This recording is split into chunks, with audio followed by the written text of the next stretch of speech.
Hello again. So let's look and see how we can use the law of conservation of momentum. I'll just call it COM, conservation of momentum. So the law of conservation of momentum, how does that help us solve questions or solve problems? And let me show you something really cool. And one day, if you're ever sent to the space station to do some work and you're working outdoors, working on the outside of the space station, making some repairs. Here's some really valuable stuff that you could learn today that might help you. So let's say here is this space station, just some thing like this, and here you are standing out here making some repairs, and your phone rings. No phone in space, but let's say your phone rings, or something goes off and you kind of look at your phone and you don't realize that you've kind of drifted off. And you weren't holding on to anything, and now you're just kind of drifting off. And you're like, what do? I need to get back. No tether. Well, and then you happen to have this really heavy hammer in your hand. And so what you do is you throw that hammer that way. And when you do throw this hammer that way, you start floating back in the opposite direction.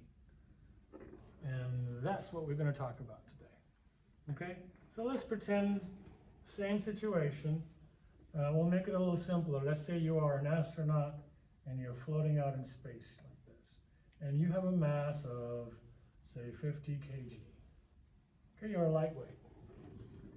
And you have a hammer in your hand, and the hammer is 5 kg. And so you're just standing out in space, motionless with a hammer in your hand. And so if we use conservation of momentum here, the question is, you throw this to the right at, say, 20 meters per second, your hammer. And so you are going to start floating back in the opposite direction.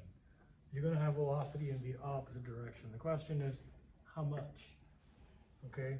Or really, how fast do I need to throw this to have a certain speed going the other way?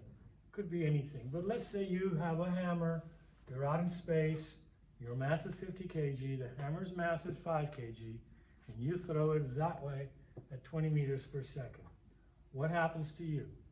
So if we use our law of conservation of momentum, we know that initial momentum must equal final momentum. That's really the law of conservation of momentum. And so the momentum of both these guys together, because we're going to consider them to be one system, one thing, the only two things that exist in the entire universe is this astronaut and his hammer. And so he throws the hammer to the right, but let's go and see initially his mass is 50. So I'm going to write two objects, M1, we'll call him M1. We'll call this guy M2. So initially my velocity or my momentum for both these guys before I throw it is M1 V1 initial plus M2 V2 initial. That's the velocity before, momentum before, and that should equal to momentum after M1 V1 final plus M2 V2 final.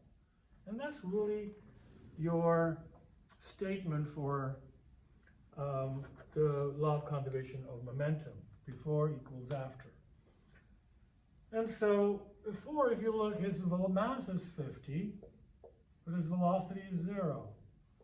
And the hammer's mass is 5, and his velocity is also 0. So that's kind of interesting, or maybe boring, that the whole left-hand side of the equation is 0. So 0 is equal to M1 V1 final plus M2 V2 final.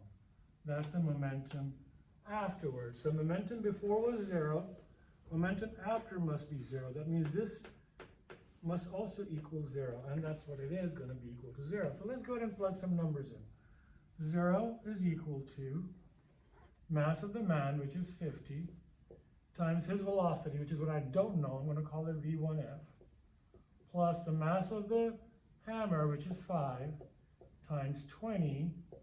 And so what I have is I am throwing this to the right, so I'm going to put that as a plus 20. And so what I end up with is 50 VIF is plus 100 is equal to 0. So to figure this out, I subtract 100 from both sides, and so I have 50 VIF is equal to negative 100, and so VIF will equal to negative 100 divided by 50, which is negative 2 meters per second. And the negative sign, remember, just means you're going to be moving that way. And so, did you guys get that? Okay. And so basically, what you have then is you are going to drift at 2 meters per second. That way, if you throw the hammer at 20 meters per second in the opposite direction, you can kind of see you're 10 times heavier than the hammer, and so you're going to have 1/10 the velocity.